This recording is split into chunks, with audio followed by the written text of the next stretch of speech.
wakati nilikuwa najiuliza kwa nini wazazi ama walezi wanasisitiza mambo madogo madogo kama kata kuni, osha vyombo, acha uvivu, acha uzembe na mambo mengine yanayofanana na hayo.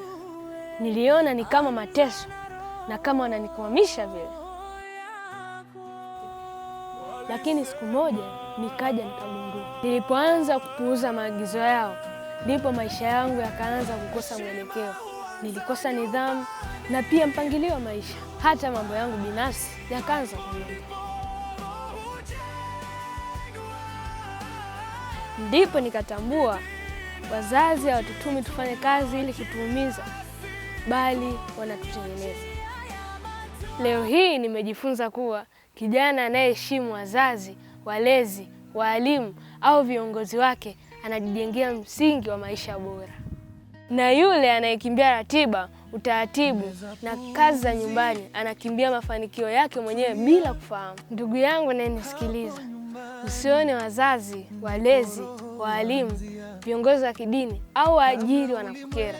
Wanaona mbali kuliko wewe unavyoweza kuona leo. Kwa sababu baraka nyingi na mafanikio ya mtu huanza pale anapojifunza kutii, kuwa na nidhamu na kutia bidii tangu akiwa katika familia yake nyumbani.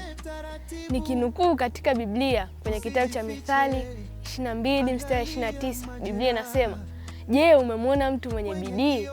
Huyo atasimama mbele ya wafalme, hata simama mbele ya watu wasio na cheo."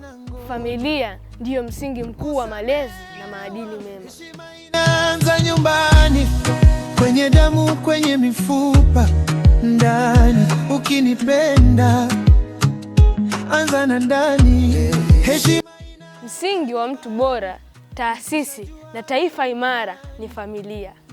Taasisi nyingine muhimu zinazochangia katika kumjenga mtu ni pamoja na elimu, ikiwemo shule ya awali, ya msingi, sekondari na vyuo, pamoja na elimu isiyo rasmi, yaani elimu ya nje ya kuta za shule, ikiwemo makanisani na misikitini, pamoja na sehemu za kazi. Hivyo basi, tabia njema za mtu binafsi na ujenzi wa taifa imara hutegemea uwepo wa mfumo madhubuti wa taasisi zilizo imara na zinazofanya kazi kwa ufanisi. Tujenge taasisi zilizo imara kwa mustakabali thabiti wa taifa letu.